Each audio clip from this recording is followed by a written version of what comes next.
Բարև ձեզ, սիրելի ռադիո լսողներ եւ ռադիո դիտողներ, ձեր ռադիոն Թունիչը FM 106 եւ 5 հաճախականության վրա է, եթե դուք մեզ լսում եք կամ դուք մեզ դիտում եք լրատվական ռադիոյի գործարար ալիքների թվային հարթակներից որևէ մեկում, Instagram-ում, Telegram-ում, YouTube-ում կամ ինչ-որ այլ թվային հարթակում, առաջին խոսափողի մոտ Անժելա Մանուկյանն է, Monetiles ընկերության գործադիր տնօրենը, երկրորդ խոսափողի մոտ Դավիթ Խունարյանն է, բարև ձեզ։ Բարև ձեզ։ Ուրախ եմ, որ այստեղ եք։ Այսօր խոսելու ենք ոնց բաժանենք, էլի ուզում եի, այդ է ուզում հասկանայի մեր նախազրույցին։ Խոսելու ենք քաղաքի մասին, խոսելու ենք ինչ-որ էսթետիկ հարցեր ենք քննարկելու, չէ, քաղաքային։ Ինչ-որ գեղեցիկ բաների մասին ենք այսօր խոսել։ Սիրելի ռադիո լսողներ, եկեք սկսենք Երևանում իրականացված ձեր նախագծերից։ Դուք մի քանի նախագիծ եք արել, վստահ եմ ռադիո լսողների մի մասը հիմա էլ լսելով կգուշակեն ինչի մասին է խոսքը, բայց վստահ չեմ, որ բոլորը գիտեն։ Եկեք թվարկենք, կուզեք ըստ ձեր նախասիրության, կուզեք ըստ ժամանակացույցի, որը երբ եք արել եւ որտեղ։ Շատ լավ, շնորհակալ եմ Դավիթ ջան հրավերի համար։ Այսօր կարծում կարող ենք խոսել ոչ միայն գեղեցիկ բաների մասին, այլ ինչպես անենք, որ այդ գեղեցիկ բաները մեր կյանքում շատանան։ Եվ հատկապես նաեւ, որ այդ գեղեցիկ բաները պատմականորեն հայերը արել են, ստեղծել են ու արարել են ու մենք կարիք ունենք նաև այդ մասով ավելի շատ խոսելու ու լուսաբանելու, որովհետև այսօր աշխարհում խոսում են հայերի շատ տաղանդների մասին եւ բրուտագործությունն ու կավագործությունը հայերի էլի են տաղանդներից է, որը եղել է պատմականորեն, բայց քիչ են խոսում դրա մասին։ Եթե սկսեմ քաղաքային մեր արված պրոյեկտներից, հա, դեռևս 12-13 թվականին արվել է Տիկնիկային թատրոնի խճանկարը, Սարյան փողոցի խճանկարը, մեր նախավերջի գործերից մեկը ոչ միայն Երևան քաղաքում Մասիս քաղաքին նվիրատվություն են կարել հայկական գորգանախշերով մոզաիկա, որ հենց հրապարակում է տեղադրված, այսպես ինքը դարձել է հանդիպումների վայր, հա, մարդիկ պայմանավորվում են Monetize-ի խճանկարի գորգի մոտ, շատ կարևոր է, որ անգամ եթե ժամանակի ընթացքում Monetize-ը մարդիկ մոռանան, բայց չմոռանան են գորգը եւ այն զարդանախշերը, որ հայերը պատմականորեն ստեղծել են, ըստ էության մենք լուրջ մասնագետներ նաեւ ունենք, որ գորգի ստեղծման ժամանակ ամեն մի էլեմենտը մի նշանակություն եւ մի խորհուրդ ունի։ Եվ մեր վերջի կարելի ասել գլուխ գործոցներից էր նաեւ Սարյանի աստիճանները, որը արդեն կարելի ասել այսպես իր կեղծանունը եւ միգուցե նաեւ հիմնական անունն ունի։ Սարյանի աստիճանների վերաբերյալ ասեմ են մարդկանց, ովքեր որ մեզ դիտում են ու Երևանում չեն ապրում կամ վաղուց չեն եղել, խոսքը գնում է Սարյան փողոցից դեպի կոմպոզիտորների միություն գնացող հատվածում աստիճանները, որոնք շատ բարդ աստիճաններ էին տեղի բնակիչների համար, ես այդտեղ ծանոթ մարդիկ ունեմ ապրող ու տենց ամեն անգամ տրտնջում էին այդ աստիճանները բացելուց, աստիճանները դեռևս կան, բայց հիմա իրանք ավելի գեղեցիկ են, դուք կարող եք Google-ում փնտրել, նայել եւ տեսնել ինչ հրաշք աշխատանք է իրականում արված։ Սարյան փողոցի սկզբում արված աշխատանքի մասին քիչ խոսեցիք, բայց էլի շատ գեղեցիկ լավ աշխատանք է։ Այո, դա մի ամբողջական մեծ մոզաիկա է պատի։ Իդեպ մոզաիկաները ինչ առավելություն ունեն, որ իրենք կարելի ասել ապրում են ծմա, չնայած որ կարիք ունեն խնամքի, փոքված քարերը միգուցե կարիք կրնի վերասոսնձել, ամրացնել, բայց դիցուկ այդ մոզաիկան ինքը բավական լավ պահպանված է, թե չեմ սխալվում 15 թվականին ենք տեղադրել, Էլիսարյանի աշխատանքներից մեկն է այդտեղ ներկայացված եւ շատ կարեւոր է մի հանգամանք, որ մոզաիկաները իրենք քաղաքային զարդեր են եւ տուրիստները, այցելուները երբ որ գալիս են, միշտ գնում են նմանատիպ տեսարժան վայրեր նայելու։ Ես ցավոք եմ ասում, թեպետ արդեն տենդենսը կարելի է նկատել, որ մեր քաղաքում մի քիչ այդ գեղեցկությունները պակաս են։ Մենք էլ ավելի տեղեր ունենք ու դրանք շատացնելու եւ ի տարբերություն յուղաներկով կամ այլ քիմիական ներկերով արված աշխատանքների մոզաիկաները շատ ավելի կայուն են եւ իրենք մշտապես կարելի է պահպանել, հա, որպես քաղաքային զարդ, այսինքն իրենք ավելի քիչ կարիք ունեն ռեստավրացիաների եւ տեսքը ընթացքում արևից կամ անձրևից չի խամրում։ Իրենք մշտապես կայուն մնում են եւ կարծում եմ արդեն 10-ով ավելի տարված աշխատանքներ կան, տարիներ, որոնց որ մենք կարող ենք ելի շարունակել հիանալ։ Մեզ մի փոքր գաղտնիքներ բացեք, եթե կարելի է։ Ես օրինակ որ նայում եմ այդ մոզաիկաներին, միշտ մտածում եմ, այդ ոնց է արվել, մի հատ նկարվել է, հետո ջարդել են, որ մոզաիկա է դառը, թե առանձին գծել են, հետո համարակալել են, որովհետև ինքը ահռելի աշխատանք է ու շատ տքնաջան աշխատանք է այդ ստանալ, էլի, մեզ մի փոքր տեխնիկական մանրամասներ պատմեք, թե ինքը ոնց է, եթե գաղտնիք չի, թե այդ մոզաիկաները ոնց են ստեղծվում։ Իդեպ զառիթով նաև ես շատ հաճախ եմ հյուրեր ընդունում մեր գործարանում, Մանաթայրս ընկերության գործարանում, որտեղ որ մարդիկ իրոք տքնաջան աշխատում են եւ շատ կարեւոր էր որ այդ հարցը բարձրացրեցիք, ինքը հեշտ աշխատանք չի։ Մոզաիկաները ստեղծվում են մի քանի եղանակով, կան պանոիստիկ ստեղծվող մոզաիկաներ եւ հենց ջարդի տեխնիկայով ստեղծվող։ Եթե օրինակների վրա հողում տանք, ապա Սարյանի օրինակ մոզաիկան ինքը բավական բարդ աշխատանք էր եւ ինքը ստեղծեց պանոիստիկ ֆորմատով, այսինքն բաժանվել են դետալները նկարվել են առանձին, այսպես puzzle-ի տեխնիկայով փորձել ենք հետ հավաքել, համարակալով, պահելով նախշերը, նայելով որ ամեն հաջորդ աստիճանի վրա ինքը չփախնի կադրը եւ լինի նաեւ մի հիմնական դիտակետ, որտեղ կարելի է վայելել այդ ընդհանուր պատկերը, Իսկ մյուս մոզաիկաները, որ քաղաքում ըստ էության Սարյանը դա առաջինն է եղել այդ եղանակով ստեղծվող, իսկ մնացած մոզաիկաները ստեղծվում են ջարդի տեխնիկայով, այսինքն մեր ընկերությունում ստեղծվող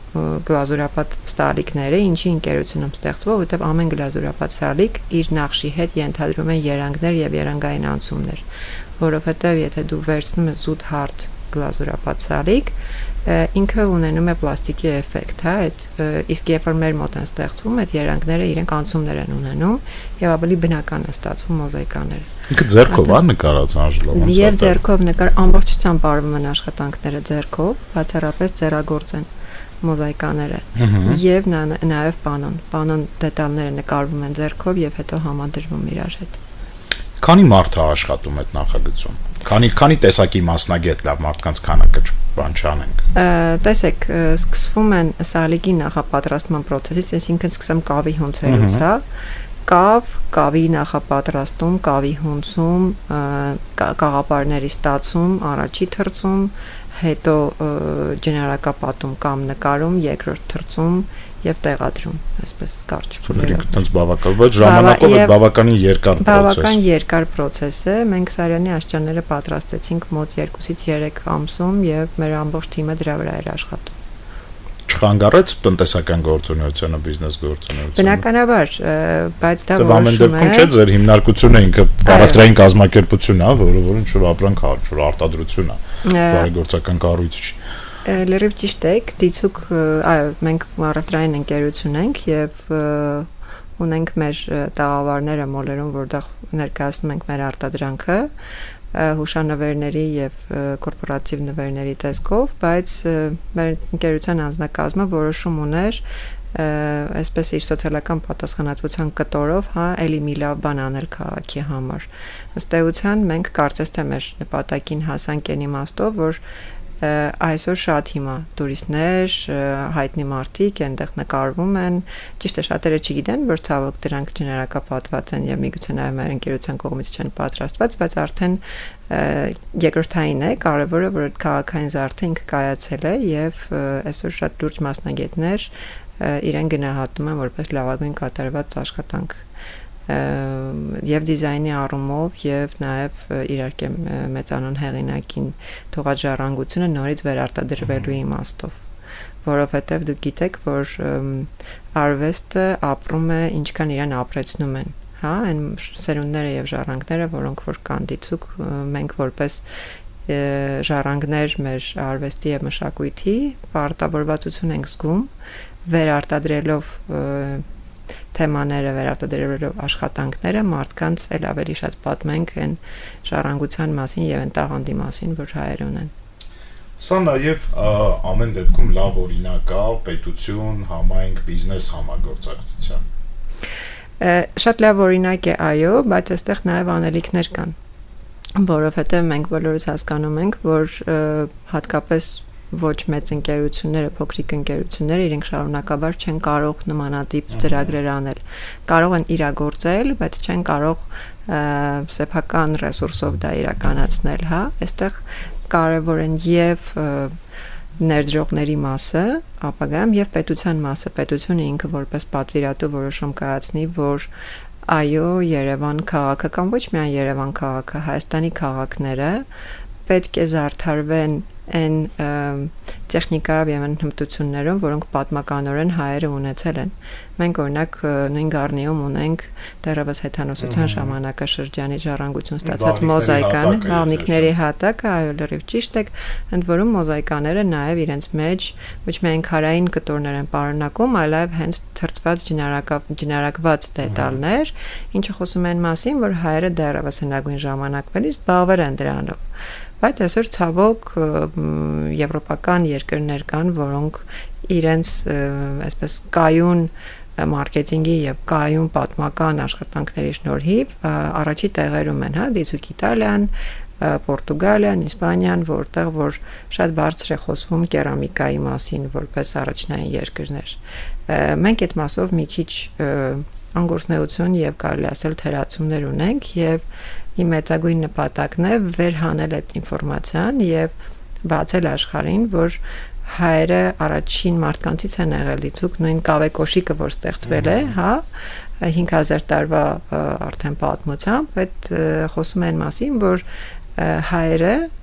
զբաղվել են բրուտագործությամբ, կավագործությամբ եւ աշխատել են կավի հետ եւ հողի հետ։ Եվ մենք կարիք ունենք այդ տեխնիկաների եւ հմտությունների մասին բարձրաձայնել մեր կատարած աշխատանքով։ Այսինքն, երբ որ զբոսաշրջիկը տուրիստը գալիս է Հայաստան, ծանոթանում է գինեգործության հետ, ծիրանի հետ, կոնյակի հետ, որպես մեր երկրի այցեքարտ, բայց կերամիկան, ընդ որում ձեռագործ կերամիկան որևէ կերպ չի զիջում։ Թե գեղեցկությամբ, թե կատարման բարդությամբ։ Այո, իդեպ մեր ընկերությունը նաև այն ընկերություններից մեկն է, որ սկսնակ մասնագետներին միշտ ջատագովում է, որ խորանան այդ մասնագիտության մեջ եւ շարունակեն ապրեցնել։ Ես դրա մասին էլ ուզում խոսեին։ Գործի բերումով շատ տարբեր ոլորտների գործարարների հետ եմ շփվում ու կադրային խնդիրը ամենաբարդ խնդիրներից է, որ մարդիկ ունենում են, կարծես թե շատ ավելի տարածված մասնագիտությունների ուղղությամբ, քան ձեր գործունեությունը։ Ոնց եք դուք լուծում այդ հարցը, այսինքն որտեղից են գտնվում այդ մարդիկ, ովքեր որ ունեն այդ հմտությունները, չեն կորցրել դեռ, չգիտեմ, ձեր մոտից 0-ից են սովորում, հա, այդ ուսնակ, վարպետ, տրամաբանությամբ ոնց եք անում։ Իրականում դա էլ բավական բարդ խնդիր էր 19 թվականին, երբ որ սկսեցի ընկերության կառավարմամբ զբաղվել, հասկացա, որ դաշտը տոտալ այսպես մերկ է եւ մասնագետները ցակուցրիվ եղած են։ Մենք ունենք սովետական ժառանգություն,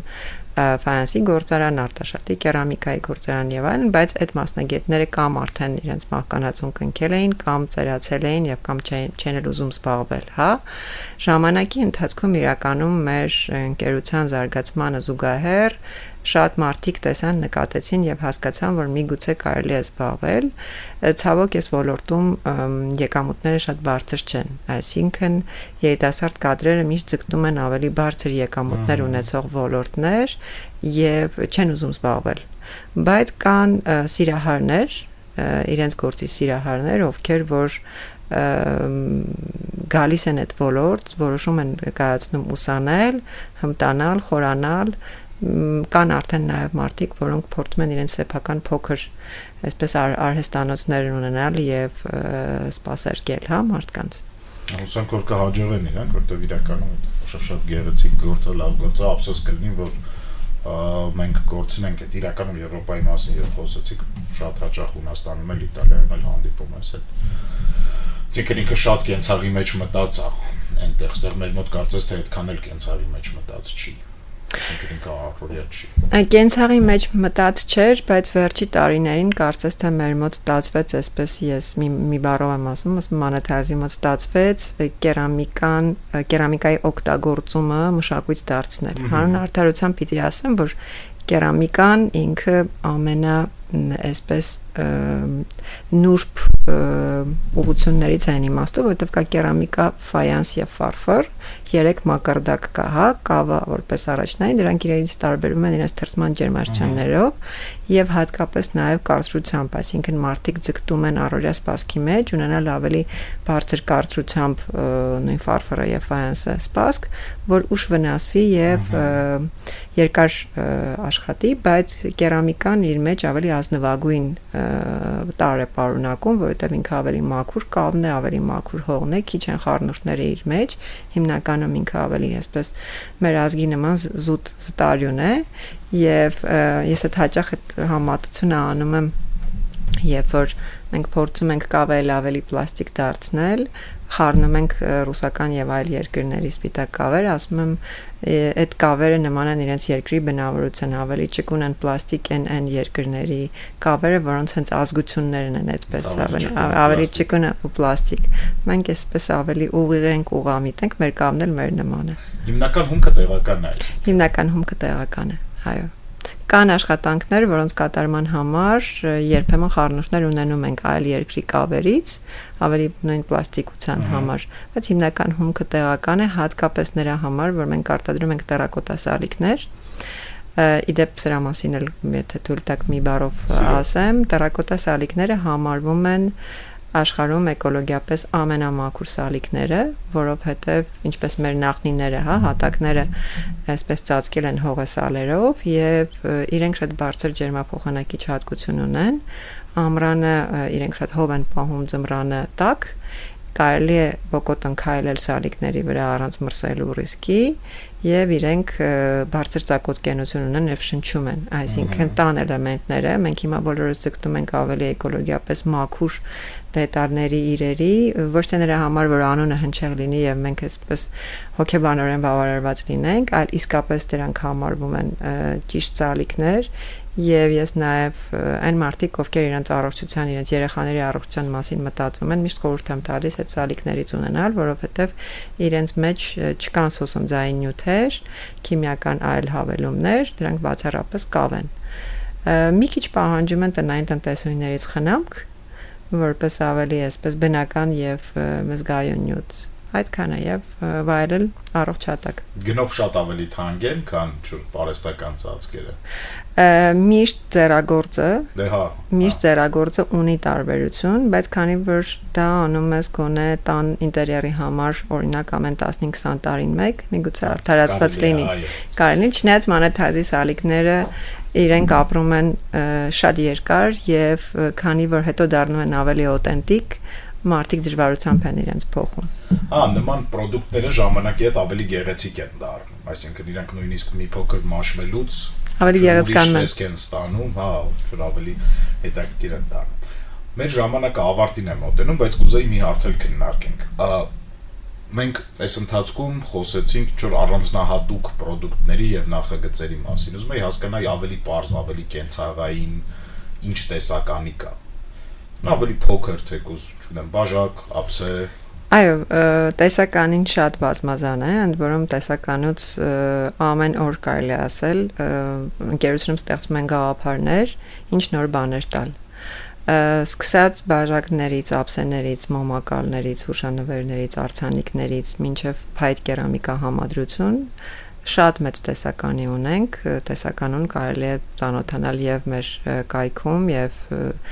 էլեկտրոնային հարթակներում Facebook, Instagram եւ նաեւ ամենահաճելի տեղերից մեկը դրանք մոլերի մեր տաղավարներն են եւ միշտ կարելի է ծանոթանալ աշխատանքներին մեր գործանում։ Դրսի համար առաքումներ ունենում եք, անում եք արտասահմաննի համար։ Ունենք գործընկերներ, Onex Hypost-ը, ում ծառայությունների միջոցով կարողանում ենք ուղարկել պատվիրատուներին։ Դա չէ բարդիկ, առաքվելու, առաքման տեսանկյունից բավականին բարդ ապրանք։ Քանի որ փխրուն են եւ կոտրվելու ռիսկեր ունեն, հատուկ փաթեթավորման process-ներ են անցնում, որպեսզի հաճախորդին վերջնական product գա եւ իդեպ ամենակարևոր բաներից մեկը, որ չխոսեցինք, դրանք այսպես անգլերեն մի շատ տեղին ճշգրիտ բառ կա, բայց հայերենում customized, այսինքն հաճախորդի պահանջով ձևավորված product-ներ են, որոնք որ հիմա աշխարհում այսպես շատ թանկարժեք բաներ են դարձել, հա, մարդու էմոցիաների, պատկերացումների համապատասխան ստեղծել պրոդուկտը, այսպես շատ թանկարժեք բան է դարձել, մեր գործարանը ամենափոքրիկ անգամ իրը հաճախորդի պահանջով ստեղծում է։ Այսինքն եւ այդ իրերը կարող են երբևէ չկրկնվել։ Ինքն լինել պատկերներ կամ արձանիկներ կամ որևէ պրոդուկտ, որը հաճախորդը պատկերացրել է իր տան ինտերիերի կամ որևէ տարածքի համար։ Ինդիվիդուալ իրատան, իրար գունային գամմայի մեջ, ըստ իր ճաշակի։ Հետագայի անելիքների մասին խոսենք, հա, որպես ավարտ, ինչ ուղղությամբ է ըստ ձեզ գնալու այս արվեստը Հայաստանում կամ ինչպիսին դուք կուզեիք իրան տեսնել։